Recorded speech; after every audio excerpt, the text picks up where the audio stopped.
বিএনপির নব্য জালিম ভাইদেরকে লক্ষ্য করে স্পষ্ট বার্তা দিতে চাই, যদি জালিমের হাত জুলুমের হাত গুটিয়ে না নাও, আমরা সে হাত ভেঙে গুড়িয়ে দেবো ইনশাআল্লাহ।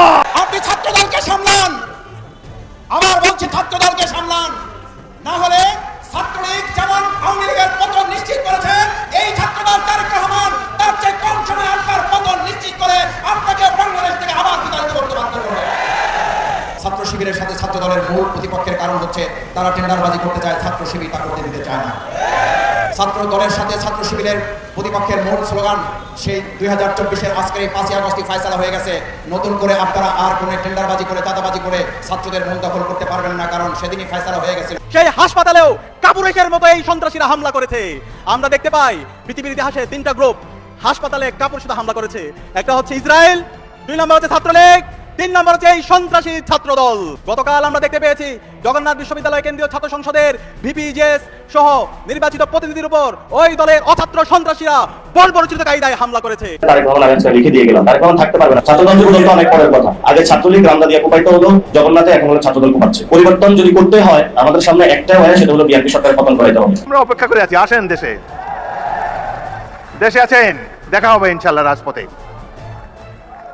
27 বছর বয়সে মুক্তিযুদ্ধ করেছি, এখন 82 বছর বয়সে আরেকটা করব বাংলাদেশের জন্য। তারেক রহমান বাংলাদেশে ভালো কিছু দিতে পারবে না। তারেক রহমানের যখন পতন হবে তখন আইসা মায়া কান্না করে লাভ হবে না, তখন একটু পিছনে পড়ে যাবে। ইতিহাসের সঠিক সিদ্ধান্ত নিতে হবে। তারেক রহমানের সাথে ভবিষ্যৎ নয়, ভবিষ্যৎ বাংলাদেশের জনগণের। দ্বিতীয় প্রতিষ্ঠা যে বার্ষিকী, আজকে সেই ডাক দিয়ে আপনাদেরকে বলে গেলাম এই বাইতুল মোকাররমের চত্বরে, যেখানে হলো অনেক ইতিহাসের সাক্ষী। তারেক রহমান ক্ষমতায় থাকবে না, তারেক রহমান ক্ষমতায় থাকবে না। পতন শুরু হয়ে গিয়েছে, এখন তারেক রহমান হলো পিস্তল তাক করবে। ছাত্ররা আহত হয়েছে, পুলিশ তাদেরকে নিয়ে যাচ্ছে। তো ইতিমধ্যে আপনারা অনেকগুলো ভিডিও আর অংশ দেখেছেন, তো দেখে নিশ্চয়ই বুঝতে পেরেছেন যে ভিডিওটা আসলে কতটা গুরুত্বপূর্ণ আকর্ষণীয় হতে চলেছে। তো চলুন কথা না বাড়িয়ে সম্পূর্ণ ভিডিওটা দেখে আসি। দেখার আগে বলবো, যারা আমাদের চ্যানেলটি এখনো পর্যন্ত সাবস্ক্রাইব করেননি দয়া করে সাবস্ক্রাইব করে দিন। যারা ইতিমধ্যে সাবস্ক্রাইব করে দিয়েছেন তাদের অসংখ্য ধন্যবাদ। তো প্রিয় দর্শক, চলুন কথা না বাড়িয়ে একটি লাইক দিয়ে সম্পূর্ণ ভিডিওটা দেখে আসি।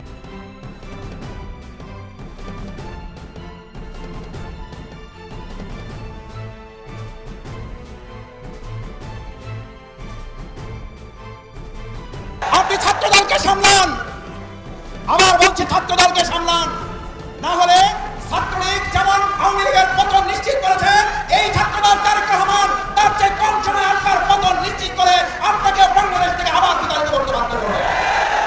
ছাত্র শিবিরের সাথে ছাত্রদলের মূল প্রতিপক্ষের কারণ হচ্ছে তারা টেন্ডারবাজি করতে চায়, ছাত্র শিবির তা করতে দিতে চায় না। ছাত্র দলের সাথে ছাত্র শিবিরের প্রতিপক্ষের মূল স্লোগান সেই 2024-এর আজকের এই 5ই আগস্টই ফয়সালা হয়ে গেছে। নতুন করে আপনারা আর কোনো টেন্ডারবাজি করে চাঁদাবাজি করে ছাত্রদের মন দখল করতে পারবেন না, কারণ সেদিনই ফয়সালা হয়ে গেছিল। মেদানা কোটার ভিত্তিতে এখন আর কোনো একটা হল তো দূরের কথা, একটা সিটও আপনাদেরকে দখল করতে দেওয়া হবে না। সংগ্রামী ভাই এবং বন্ধুগণ, ছাত্রদলের এই ক্যাম্পাস দখলের মূল পরিকল্পনা শুধুমাত্র তারা ছাত্র শিবিরকে এখান থেকে বের করে দিতে চায় তা না, তাদের মূল পরিকল্পনা হচ্ছে আবার তারা ক্যান্টিনগুলোকে ফাও খেতে খেতে আমাদের এই ক্যান্টিনগুলোকে দেউলিয়া করার পরিকল্পনা তারা বাস্তবায়ন করতে চায়। সেজন্য আসুন, গণভোটের গণরায় বাস্তবায়নের আজকের 2024-এর 5ই আগস্ট, যেদিন আমাদের বিজয় উৎসব পালন করার কথা, সেদিন ছাত্র দলের বিরুদ্ধে আজকে এখানে বক্তব্য দিতে দাঁড়াবার, এটা বাংলাদেশের জন্য লজ্জার, বিএনপির জন্য লজ্জার, প্রধানমন্ত্রী তারেক রহমান আপনার জন্য লজ্জার। আজ ছাত্রলীগ নিয়ে কথা বলার কথা, আওয়ামী লীগ নিয়ে কথা বলার কথা, শেখ হাসিনা নিয়ে কথা বলার কথা, বাধ্য হয়ে আমাদেরকে তারেক রহমান আপনাকে নিয়ে কথা বলতে হচ্ছে। আপনি ছাত্রদলকে সামলান, আবার বলছি ছাত্রদলকে সামলান, না হলে ছাত্রলীগ যেমন আওয়ামী লীগের পতন নিশ্চিত করেছে, এই ছাত্রদল তারেক রহমান তার চেয়ে কম সময়ে আপনার পতন নিশ্চিত করে আপনাকে বাংলাদেশ থেকে আবার বিতাড়িত করতে বাধ্য করবে।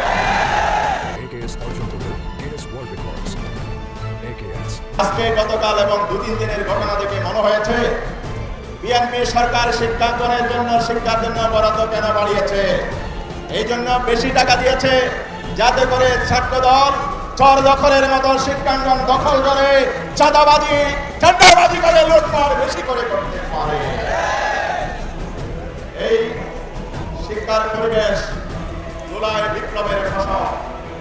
ইসলামী ছাত্র শিবির প্রত্যেকে শিক্ষাঙ্গনে ছাত্র সংসদ নির্বাচনে চরিত্র এবং আদর্শ দিয়ে ছাত্র দলকে ধরাশায়ী করেছে, ছাত্র সমাজের সমর্থনের ভিত্তিতে পরাজিত করেছে। এই পরাজয় আদর্শ নিয়ে মোকাবেলা করতে না পারে আর সন্ত্রাসের পথ বেছে নিয়েছে। আমরা বলতে চাই, পরিষ্কার ঘোষণা করছে, ছাত্রলীগ এভাবে মাস্তানি করে অস্ত্র নিয়ে গতকালের আলিয়া মাদ্রাসা দখলের মতো হেলমেট পরে পুলিশ প্রোটেকশনে এসেছিল। কোন শিক্ষাঙ্গনে তারা যেমন টিকতে পারে নাই, ছাত্র দলের অবিরাট নস্বাত হবে, কোথাও তাদের ঠাঁই হবে না ইনশাআল্লাহ। স্বরাষ্ট্রমন্ত্রীকে বলতে চাই, সুন্দর কথা বলেছেন, পুলিশ কোন গোষ্ঠী বা দলের লাঠিয়ার বাহিনী নয়। আপনি কি যা বলেন তার উল্টো করার জন্য বলেন, না হয় গতকাল কেন পুলিশ প্রোটেকশনের ছাত্র শিবিরের উপর হামলা হয়েছে, ছাত্র দলের লাঠিয়ার বাহিনী হিসেবে ব্যবহৃত হয়েছে। সত্যি যদি কথা মিল করেন। জুলাই গণ অভ্যুত্থান দিবসকে কেন্দ্র করে দেশের বিভিন্ন স্থানে ছাত্রদল, ছাত্র শিবির এবং বৈষম্য বিরোধী ছাত্র আন্দোলনের নেতাকর্মীদের মধ্যে দফায় দফায় সংঘর্ষ ও হট্টগোলের ঘটনা ঘটেছে। নারায়ণগঞ্জ থেকে শুরু করে শরীয়তপুর ও লক্ষ্মীপুর সবখানেই উত্তপ্ত রাজনৈতিক পরিস্থিতি। এর মাঝেই ছাত্রদলকে নিয়ে সার্জিস আলমের চরম হুঁশিয়ারি এবং প্রধানমন্ত্রী তারেক রহমানের ফ্যাসিবাদ বিরোধী কড়া বার্তা দেশের রাজনীতিতে নতুন আলোচনার জন্ম দিয়েছে। আজকের ভিডিওতে আমরা জানবো এসব সংঘাতের পেছনের আসল কারণ এবং সাম্প্রতিক রাজনৈতিক সমীকরণ নিয়ে। বুধবার জুলাই গণঅভ্যুত্থান দিবস উপলক্ষে নারায়ণগঞ্জ শহরের চাষাড়ায় সরকারি তোলারাম কলেজে একটি আলোচনা সভাকে কেন্দ্র করে ছাত্র শিবির ও ছাত্র দলের নেতা কর্মীদের মধ্যে দফায় দফায় সংঘর্ষ হয়। দুই পক্ষের ধাওয়া পাল্টা ধাওয়ায় অন্তত 5 থেকে 10 জন আহত হন এবং পরে পুলিশ পরিস্থিতি নিয়ন্ত্রণে আনে। একই দিনে লক্ষ্মীপুরেও সদর উপজেলা পরিষদ মিলনায়তনে আয়োজিত অনুষ্ঠানে বক্তব্য দেওয়ার সময় শহর শিবিরের এক নেতার বক্তব্যকে কেন্দ্র করে ছাত্র দলের সাথে হট্টগোল ও বাগবিতণ্ডা বাঁধে। বিশ্ববিদ্যালয় প্রক্টর ও স্থানীয় প্রশাসন পরিস্থিতি সামাল দিলেও ক্যাম্পাসে এই সংঘাত ছাত্র রাজনীতির পুরনো সংস্কৃতিকে আবারও সামনে নিয়ে এসছে। এদিকে শরীয়তপুরে জেলা প্রশাসনের উদ্যোগে আয়োজিত জুলাই শহীদ পরিবার ও যোদ্ধাদের সংবর্ধনা অনুষ্ঠানে ঘটে আর এক অপ্রীতিকর ঘটনা। অভিযোগ উঠেছে অনুষ্ঠানে যোগ দেওয়া গেজেটভুক্ত জুলাই যোদ্ধা জাকির হোসেন মিন্টু ও বৈষম্য বিরোধী ছাত্র আন্দোলনের সাবেক আহ্বায়ক ইমরান আল নাজিরকে লাঞ্ছিত ও মারধর করে অনুষ্ঠান থেকে বের করে দিয়েছে স্থানীয় বিএনপির নেতা কর্মীরা। সদর উপজেলা বিএনপির সাধারণ সম্পাদক মাহবুব মোর্শেদ টিপুর দাবি, অভিযুক্তরা তারেক রহমানের বিরুদ্ধে কটূক্তিমূলক বক্তব্য দেওয়ায় তাদের প্রতিহত করা হয়েছে। তবে প্রশাসনের সামনে এমন ঘটনায় ক্ষোভ প্রকাশ করেছেন ভুক্তভোগী শিক্ষার্থীরা। সাম্প্রতিক এই সংঘাত ও উত্তেজনা নিয়ে সামাজিক যোগাযোগ মাধ্যমে ক্ষোভ প্রকাশ করেছেন জাতীয় নাগরিক পার্টির উত্তরাঞ্চলের মুখ্য সংগঠক সার্জিস আলম। নিজের ভেরিফাইড ফেসবুক আইডিতে তিনি এক স্ট্যাটাসে সরাসরি হুঁশিয়ারি দিয়ে লিখেছেন, ছাত্রদল যত তাড়াতাড়ি ছাত্রলীগ হবে তাদের পরিণতি তত তাড়াতাড়ি ছাত্রলীগের চেয়েও খারাপ হবে। জগন্নাথ বিশ্ববিদ্যালয়, ঢাকা কলেজ ও ঢাকা আলিয়া মাদ্রাসা সহ বিভিন্ন ক্যাম্পাসে ছাত্রদল ও শিবিরের পাল্টাপাল্টি সংঘর্ষের প্রেক্ষাপটে সার্জিস আলমের এই মন্তব্য রাজনৈতিক অঙ্গনে তীব্র আলোচনার ঝড় তুলেছে। এমন উত্তপ্ত পরিস্থিতির মধ্যেই রাজধানীর শেরেবাংলা নগরে জুলাই গণঅভ্যুত্থান স্মৃতি জাদুঘর উদ্বোধন অনুষ্ঠানে যোগ দিয়ে কঠোর বার্তা দিয়েছেন প্রধানমন্ত্রী তারেক রহমান। তিনি স্পষ্ট ভাষায় জানিয়েছেন, ফ্যাসিবাদ মুক্ত বাংলাদেশে কেউ কেউ অহেতুক ইস্যু তৈরি করে দেশে অস্থিরতা সৃষ্টির অপচেষ্টা চালাচ্ছেন। প্রধানমন্ত্রী বলেন, এই ধরনের পরিস্থিতি তৈরি করে তারা নিজেদের অজান্তেই পতিত স্বৈরাচারের পুনরুত্থানের পথ সুগম করছেন কিনা তা ভেবে দেখা উচিত।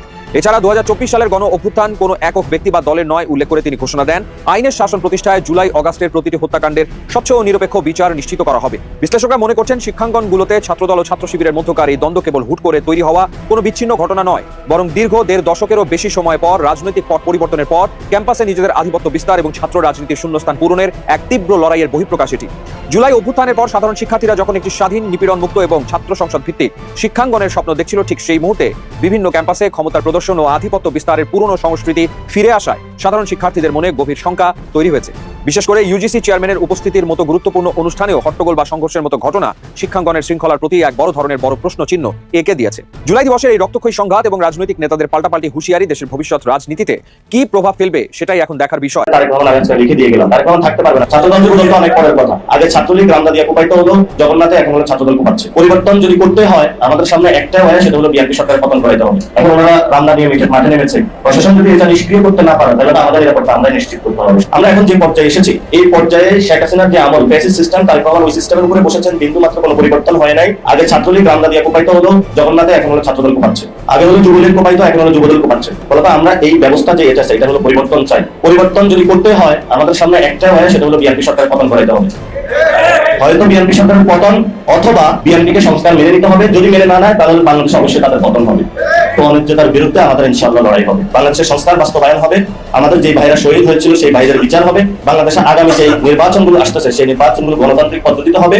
যদি না হয় তারেক রহমানের হৃদয় ঘন্টা বেজে যাবে বাংলাদেশ থেকে, এবং এটা তারেক রহমান আগে লিখে দিয়ে গেলাম। তারেক রহমান থাকতে পারবে না যদি সংস্কার বাস্তবায়ন না করে। ছাত্রদল যুবদল তো অনেক পরের কথা, এখন ওনারা রামদা নিয়ে মাঠে নেমেছে। আমরা প্রশাসনের দিকে তাকিয়ে আছি। প্রশাসন যদি এটা নিষ্ক্রিয় করতে না পারে তাহলে আমাদের নিরাপত্তা আমরা নিশ্চিত করতে হবে। জগন্নাথের যিনি নির্বাচিত জিএস, তার উপর অতর্কিত হামলা চালানো হয়েছে। জীবন মৃত্যুর সন্দিগ্ধরা আছেন। ঢাকা দিয়ে ওইখানে সন্ত্রাসীরা মারামারি করছে, মারামারি না হামলা চালাচ্ছে। মারামারি হলো দুই পক্ষের মধ্যে, আর এক পক্ষ যদি হামলা চালালে মারামারি হয়। ঢাকা কলেজেও হয়তো বাড়িতে পরে শুরু হবে, এই জন্য শুরু হয়ে গেছে। আমরা আজকে এখানে একসাথে হয়েছি যখন আজকে 4 তারিখ, আমি যদি 2024-এ ফেরত যাই, ঠিক এই সময়টাতে কারফিউ জারি হবে। আর্মি আমাদেরকে বললো যে আপনাদেরকে শাহবাগ ছেড়ে চলে যেতে হবে, যেই কোনো মূল্যে আমাদেরকে থাকতে দিবে না, ওদেরকে হামলা চালানো হবে। পরবর্তীতে আমরা চিন্তা করলাম যে ক্যাম্পাসের ভিতরে যাই, তাহলে একটা পুরো রাতে একটা ম্যাসাকার চালানো হবে, আর যদি থেকে যাই তাহলে ম্যাসাকার চালানো হবে শাহবাগে। আমার মনে হয়েছে আমি আর নাহিদ ছিলাম, আরো 4-5 জন ছিলাম, পুরো ঢাকাতে সব বাসায় ফোন দিয়েছিলাম, কেউ বাসায় জায়গা দেয়নি। এখন অনেক বিপ্লবী বের হয়েছে। পরবর্তীতে আমরা একটা বাসায় আশ্রয় নিয়েছিলাম। তো সেই 2024-এর 4 তারিখ আর জগন্নাথ ভার্সিটিতে যা চলতেছে 4 তারিখের মধ্যে 2 বছর পরে কোনো পার্থক্য দেখি না, একইভাবে চলতেছে। আজকে এখানে প্রোগ্রাম উপস্থিত আছেন রাষ্ট্রের সম্মানিত বিপি এমডি ক্যাম্পাসের সম্মানিত অধ্যক্ষ সাহেব, আসাদুজ্জামান কারাম, তালবে আজম। আমি পড়াশোনা করেছি দারুণাজারে। আমি ঢাকাতে মিরহাজারিবাগ ক্যাম্পাসে পড়তে আসছিলাম, ওরা আমি ওইখানে একটু ঢুকবো, দেখি মিরহাজারিবাগে মারামারি চলতেছে। যেদিন পড়তে আসছিলাম ওই এলাকা থেকে বের হয়ে অন্যদিকে চলে গেছে। পরে শুনলাম যে আরেকটা মাদ্রাসা ভালো আছে, সেটা তো দারুণাজারে, ওইখানে ভর্তি হয়েছিলাম। তো আমাদের পরীক্ষা হল ছিল হলো মিরহাজারিবাগ এই ক্যাম্পাসে, এবং মিরহাজারিবাগে হলো আইসা শুনছি এখানে বিপি আছে, প্রমিত বিপি আছে, কিন্তু আমরা দারুণাজারে বিপি দিয়ে কিছু পাই নাই, এটা আমাদের দুর্ভাগ্য। আপনারা তো একদম শুরু থেকেই যে কিভাবে নতুন লিডারশিপ সৃষ্টি করা যায় চর্চাটা করে থাকেন। পরবর্তীতে মিরহাজারিবাগের এখানে আমি কোচিংও করেছিলাম, অনেক শিক্ষকের সাথে মেশার সুযোগ হয়েছিল। টঙ্গী ক্যাম্পাসেও গিয়েছিলাম, সেখানে অনেক শিক্ষকের সাথে মেশার সুযোগ হয়েছিল। দারুণাজাতেও অনেক শিক্ষকের সাথে মেশার সুযোগ হয়েছিল। আলহামদুলিল্লাহ, যারা বিশেষত 4-5টা ক্যাম্পাস, যেমন হলো জামিয়া কাসেমিয়া, জামিয়া আহমেদিয়া সুন্নিয়া, যারা হলো দ্বীনের মডার্ন যে এডুকেশন, দুটার সমন্বয়ে এগুলি আসে না সমন্বয়ে বাংলাদেশের একটা খুব ভালো জায়গা নিয়ে যাচ্ছেন। আমরা পরে যখন ক্যাম্পাসে আসলাম, আমাদের মধ্যে আবার এই 5টা-6টা ক্যাম্পাসে যারা ছিল তাদের মধ্যে আবার একটা বন্ডিং হয়ে হতো, এবং দেখা গেছে যারা টপার ছিল ইউনিভার্সিটিতে সবগুলো এই ক্যাম্পাসগুলো থেকেই থাকতো। আমাকে কালকে বিপি সাহেব বললেন এখানে আসার জন্য, আমি ওনার নির্দেশক্রমে এখানে চলে আসলাম, কারণ এখানে এসে মনে হচ্ছে যে আমি আবার সেই ক্যাম্পাসে আছি। এটা ভালো লাগলো যে আপনাদের সাথে কথা বলার জন্য, দেখা করার জন্য। আমি চেয়েছিলাম যে অন্য লাইনে যাবো একাডেমিয়াতে, কারণ সাইদ কুতুব, ফেরজান রহমতুল্লাহ আলাইহি, আমাদের বইগুলো আমার অনেক বেশি পড়া ছিল। নাসিরউদ্দিন আলবানী, আমার বইগুলো আমি বেশি পড়তাম। অনেকজন শিক্ষক ছিল, যদি তাদের বইগুলো পড়া যেত না। তো ওইখান থেকে দেখা গেছে যে একাডেমিয়াতে কাজ করবো, ক্যাম্পাসে আসবো, কিন্তু জীবনের প্রতিবেগে একাডেমিয়া থেকে অন্যদিকে চিপকে পড়লাম। এখন হলো রাজপথের একাডেমিয়াতে আছি, এখান থেকে প্রতিনিয়ত শিখছি। সেই শিক্ষার মধ্যে হলো কখনো রক্ত চলছে, যেগুলো আমি বইয়ের মধ্যে পড়তাম, এখন সরাসরি এগুলো এক্সপিরিয়েন্স করছি। আমাদের ক্যাম্পাসে এসে যেটা এক্সপিরিয়েন্স হয়েছে, আমি তো আমার ডিউনিট দিয়ে হলো বিজনেস ফ্যাকাল্টিতে চলে আসছি। ওই জায়গায় আমার একটা অনুভূতি সৃষ্টি হয়েছে যে মাদ্রাসা সেক্টরে কমার্স সেকশনটা চালু করা যায় কিনা। সায়েন্স আছে, আর্টস আছে, এবং আমাদের দারুণাজার থেকে মিল্লাত যে কোনো জায়গা থেকে সায়েন্স থেকে প্রচুর ফুলাফাইনগুলো বুয়েট মেডিকেলের চান্স পাচ্ছে। ইনশাল্লাহ আমরা ক্ষমতায় আসলে, বাংলা সুযোগ দিলে 11 দলীয় জোট অথবা এনসিপি, যেভাবে হোক না কেন, আমি নিজে পার্সোনালি এটা চেষ্টা করবো। কারণ যেহেতু কোরআনে এসেছে চালু হয়ে গেছে, যাক আলহামদুলিল্লাহ। কারণ কমার্সে আমি যেটা দিয়ে দেখেছি, আমরা একদম 3 থেকে 4 জন স্টুডেন্ট ছিলাম। এটা খুবই ভালো দিক, যেহেতু কোরআনে এসেছে মাদ্রাসা সেক্টরে যারা আছেন অনেকেই ব্যবসা বাণিজ্যে নিয়োজিত আছেন, অথবা আমি যখন বাইরের কান্ট্রিগুলোতে যাই সেখানে অনেকে দেখতে পাচ্ছি। কিন্তু এটা প্রাতিষ্ঠানিক শিক্ষা না থাকার কারণে অনেক জায়গা থেকে পিছিয়ে দিতে হয়। এটা সলভ হয়ে গিয়েছে, এটা যারা করেছেন আল্লাহ তাদেরকে জাযা দান করুন। এখন আমাদের ভবিষ্যৎ কর্তব্য কি? ভবিষ্যৎ কর্তব্য হলো বাংলাদেশের একটা আজাদির ভূমি।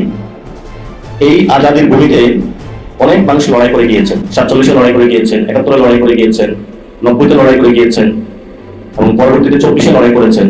আমরা কি রাজনীতিটা প্রপোজাল দিচ্ছি, সেই জায়গাটা হলো দায় এবং দরদের, কম্পেশনের রাজনীতি। অর্থাৎ আমরা যখন বলি যে উম্মতে মুহাম্মাদি বা দরদি নবী, অর্থাৎ উম্মতের প্রতি অনেক ওনার ভালোবাসা ছিল, দরদ ছিল, সে দরদ থেকে ওনার দায়। অর্থাৎ উনি কেউ কাটা বিছায় দিচ্ছে পথে, তারপর হলো দাওয়াত নিয়ে গিয়েছেন, অনেক কষ্ট দিয়েছে, তারপরও দাওয়াত নিয়ে গিয়েছেন। কেউ ইসলাম কবুল করবে না, তারপর ইসলামের প্রচার নিয়ে গিয়েছেন। এই যে দরদ, যে উম্মতকে বাঁচাইতে হবে, হয়তো আমাদের সময়ে এসে আমাদেরও সেই দায় এবং দরদ, এই জায়গা থেকে আমরা রাজনীতি করি। এবং এটা পশ্চিমা বিশ্ব থেকে শুরু করে সব জায়গাতেই যারা ইথিক্যাল ভ্যালুজের উপরে রাজনীতি করে তারাও এই কথাগুলো বলে থাকে। দ্বিতীয় যে বিষয়টা, বর্তমান বিশ্বে আমাদের 3টা হলো সবচেয়ে চ্যালেঞ্জ অতিক্রম করতে হচ্ছে। একটা হলো ইউরোলজি, একটা হলো ইকোনমি, আরেকটা হলো আপনাদের জাস্টিস বা ডেমোক্রেসি। অনেকে বলে থাকেন যে আমরা খেলাফতের দিকে যাব, অনেকে বলে থাকেন না যে আমরা ডেমোক্রেসির দিকে যাব। কিন্তু যেটাই যাই না কেন সেটা প্রত্যেকেরই একটা কাঙ্ক্ষিত মানজিলে মাকসাদ বা উদ্দেশ্য থাকে, সেটা হলো শান্তি কায়েম করা। এখন আমরা মনে করি যে আমাদের রাজনীতি যেটা, সেই জায়গাটা থেকে বাংলার যে সিভিলাইজেশন আছে, আমি যদি মৃত্যুবরণ করি বাংলার সিভিলাইজেশনকে নিয়ে আমাদের জিজ্ঞেস করা হবে যে তোমার এখানে 18 কোটি মুসলমান আছে, তুমি তাদের জন্য কি করেছ। এ দায় এবং অনুভূতি থেকে আমরা রাজনীতিতে অনেকে জড়িয়ে পড়ি। তারপরে হলো অনেকের সাথে পরবর্তীতে কথা হয়েছে, আমাদের মধ্যে অনেকগুলো বোঝাপড়া ছিল। কেউ মুসলিম বাঙালি হিস্ট্রিতে বইতে ঘাটতে গিয়েছেন, সেখানে তারা পত্রিকা বের করেছেন, এবং প্রত্যেকটা জায়গায় আমরা একসাথে ঐক্যবদ্ধ হয়ে পরে যখন 24-এ একসাথে হই, সেই সময়কালীন শেখ হাসিনা এই বিষয়টা আসলে টের পায়নি। আমাদের ভাইদের সাথে অন্য ভাইদের সাথেও কিছু দ্বিমত হয়েছিল, যে আমরা বলেছিলাম এইভাবে রাজনীতিটা হওয়া উচিত, ওনারা বলেছিল ওইভাবে রাজনীতিটা হওয়া উচিত। আমরা একটু মাঠে কুচকাওয়াজটা বেশি করতাম, কখনো দেখা গেছে যে কাশ্মীর নিয়ে প্রোগ্রাম করতাম, কখনো প্যালেস্টাইন নিয়ে প্রোগ্রাম করতাম, কখনো প্রোগ্রাম করতাম হলো ক্যাম্পাসে হলো ডাকসু নিয়ে, কখনো হলো হলের গেস্ট রুম নিপীড়ন নির্যাতনের বিরুদ্ধে। এই কুচকাওয়াজ করতে করতে করতে একটা সময় হলো আমরা শাহবাগে এসে উপস্থিত হলাম। শাহবাগে আসার পরে হাসিনা বলতেছে তোমাদের গুলি করা হবে। তো আমাদের সাথে অনেকে আবার একসাথে হয়েছে, তারা বলতেছে যে বৈষম্য বিলোপ করতে হবে। আমরা বললাম যে বৈষম্য তো বিলোপ হবে যখন হলে স্বৈরাচারী ব্যবস্থার পরিবর্তন হবে। আমরা কুচকাওয়াজ করতে করতে 3 তারিখ পর্যন্ত পৌঁছলাম। 3 তারিখে অনেকেই বললো যে দফার দাবি কি হবে। অনেকে এখন দফা দাবি লিখে যে যেভাবে লিখুক না কেন, রেওয়ায়ত বর্ণিত বিভিন্ন রকম হইতে পারে, সেখানে আমরা একটা সুন্দর জিনিস দিলাম যে ফেসিবাদী ব্যবস্থার বিলোপ এবং নতুন রাজনৈতিক বন্দোবস্ত। ফেসিবাদী ব্যবস্থার বিলোপের জায়গায় আমরা বললাম যখন সোসাইটি নতুনভাবে কনস্ট্রাক্ট করে, সেই সোসাইটিতে নতুন করে একটা ব্যবস্থা নিয়ে আসতে হয়, বা নতুন সংবিধান বা নতুন দলিল নিয়ে আসতে হয়। রাসূল সাল্লাল্লাহু আলাইহি ওয়াসাল্লাম যখন মদিনায় গিয়েছিলেন, সেখানে একটা মদিনা সনদ হয়েছিল এবং পরবর্তীতে চুক্তিও হয়েছিল, সেখানে মদিনার যত আউস খাজরাজ থেকে শুরু করে সবাই কিভাবে নতুন করে বসবাস করবে। তো আমাদের গত 71 একটা দলিল হয়েছিল বাংলাদেশে, সেই দলিলটার ভিত্তি ছিল সাম্য, মানবিক মর্যাদা এবং ন্যায় বিচার। এই 3টি ভিত্তিতে যে রাষ্ট্রের দালিলিক যে প্রমাণ বা চুক্তি গঠন হয়েছিল, সেই চুক্তির পরে 53 বছরে বাংলাদেশের এমন কোনো প্রতিষ্ঠান নাই যে প্রতিষ্ঠানটা সক্রিয়ভাবে কাজ করেছিল। 71 পরে মুজিব আইসা বললো 3টা ভিত্তিতে চলা যাবে না। মুজিবুল সংবিধানে 4টা জিনিস দিয়ে দিল এবং নিজের একটা রক্ষী বাহিনী বানাইল। মুজিবের পরে যখন জিয়াউর রহমান আসলো, জিয়াউর রহমান এই সংবিধানের একটা পরিবর্তন উদ্যোগ নিয়েছিলেন। সেই সময় একটা ভোটও হয়েছিল, কিন্তু জিয়াউর রহমান সাহস করতে পারেন না এই সংবিধানটা পরিবর্তন করার জন্য।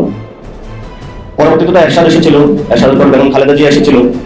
খালেদা জিয়াও কিছু চেষ্টা করেছিলেন, 90-এর যে আন্দোলন হয়েছিল 3 দলের একটা রূপরেখা হয়েছিল, সেখানেও কিছু পরিবর্তনের সুযোগ এসেছিল, সেটাও করা হয় নাই। পরের ইতিহাসটা আপনারা জানেন, শেখ হাসিনা একটানা 17 বছর ছিল।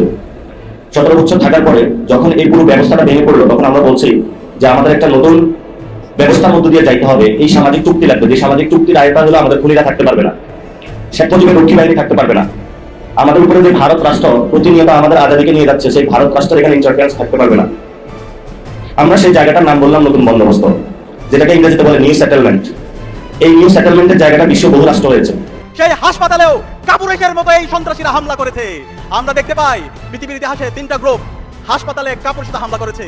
একটা হচ্ছে ইসরায়েল, 2 নম্বর হচ্ছে ছাত্রলীগ, 3 নম্বর হচ্ছে এই সন্ত্রাসী ছাত্রদল। গতকাল আমরা দেখতে পেয়েছি জগন্নাথ বিশ্ববিদ্যালয় কেন্দ্রীয় ছাত্র সংসদের ভিপিজেস সহ নির্বাচিত প্রতিনিধির উপর ওই দলের অছাত্র সন্ত্রাসীরা বর্বরচিত কায়দায় হামলা করেছে। একটি দল অবৈধ নির্বাচনের মাধ্যমে ক্ষমতায় আসার মাধ্যমে আজকে গত 6 মাসে তাদের ব্যর্থতার মাধ্যমে তারা পাগল হয়ে গেছে। এই দল গত 6 মাসে তাদের ব্যর্থতার কারণে বাংলাদেশের প্রত্যেকটা প্রান্তরে তারা জনবিচ্ছিন্ন হয়ে পড়েছে। এই দল জুলাই বিপ্লব পরবর্তী বাংলাদেশের প্রতিটি ক্যাম্পাসে ক্যাম্পাসে শিক্ষার্থীরা ওই দলের ছাত্র সংগঠনকে প্রত্যাখ্যান করেছে। ওই দলের ছাত্র সংগঠন সন্ত্রাসী ছাত্রদল, তারা চেয়েছিল 90 পরবর্তী বাংলাদেশের ক্যাম্পাসগুলোতে যেভাবে গণরম গ্যাসরুম কালচার তৈরি করার মাধ্যমে শিক্ষার্থীদের উপর নিপীড়ন করেছিল, টেন্ডার বাণিজ্য করেছিল, সিট নিয়ে বাণিজ্য করেছিল, সন্ত্রাস কায়েম করেছিল, সেই রাজনীতি তারা আবার ফিরিয়ে নিয়ে আসতে পারবে। কিন্তু গত 2 বছর ধরে তারা বিভিন্নভাবে এই অপরাজনীতি করার চেষ্টা করেছে, বারবার ব্যর্থ হয়েছে।